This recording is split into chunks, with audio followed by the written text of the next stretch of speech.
யார் இந்த பெண்? ஏன் இந்த உணர்ச்சி போராட்டம்? இவங்களை பற்றி உங்களுக்கு தெரியுமா? இவங்க கதையை கொஞ்சம் பார்ப்போமா? ஏப்ரல் 11, 2002 அன்னைக்கு தமிழ்நாட்டு காஞ்சிபுரத்தில் ஒரு குழந்தை பிறக்குது. பெண் குழந்தை. சின்ன வயசுலேயே விளையாட்டில் ஈடுபாடு கொண்ட அவங்க தனது 5வது வயசில் தடகளத்திலையும் ஒரு சில வருஷங்களுக்கு பிறகு பேட்மிண்டன்லையும் நுழையிறாங்க.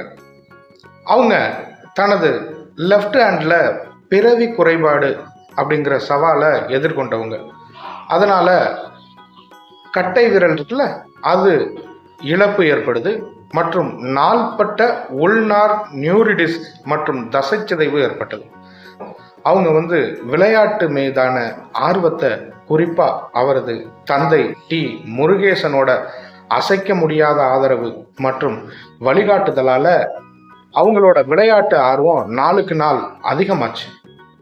தந்தையோட பயிற்சியின் கீழே அவங்க பாரா ஸ்போர்ட்ஸ் அறிமுகப்படுத்தப்பட்டுச்சு. இது அவங்களோட தடகள பயணத்தில் குறிப்பிடத்தக்க திருப்பு முனையாக இருந்துச்சு.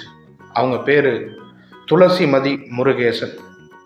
ஒட்டாவாவில் நடந்த கனடா பாரா பேட்மிண்டன் இன்டர்நேஷனல் 2023 துளசியின் தொழில் வாழ்க்கையின் மிகவும் குறிப்பிடத்தக்க சிறப்பம்சங்களில் ஒன்று, இரட்டையர் SS3SU5 பிரிவில் மானசி ஜோஷி அப்படிங்கிறவங்களோட இணைஞ்சு இந்தோனேசியாவோட தற்போதைய பாராலிம்பிக் சாம்பியன் மற்றும் உலகின் நம்பர் 1 அணியை தோற்கடித்து வரலாற்றில் வெற்றியை பெற்றனர்.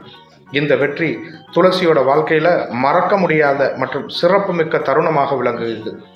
கடந்த கால சாதனைகள் இருந்த போதிலும் துளசியோட லட்சியம் பாராலிம்பிக்ஸில் பதக்கம் வென்று இந்தியாவுக்கு பெருமை சேர்க்கணும் அப்படிங்கிறது தான். அதில் உறுதியாகவும் இருந்தார்.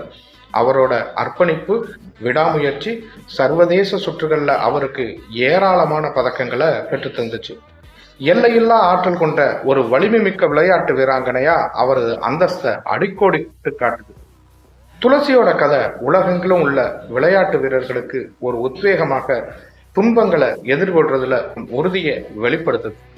பாரா ஸ்போர்ட்ஸில் சிறந்து விளங்குவதற்கான அவரது அசைக்க முடியாத நாட்டம் சவால்களை சமாளித்து எல்லா முரண்பாடுகளுக்கும் எதிரான மகத்துவத்தை அடைவதற்கு நம்முடைய வாழ்த்துக்கள்.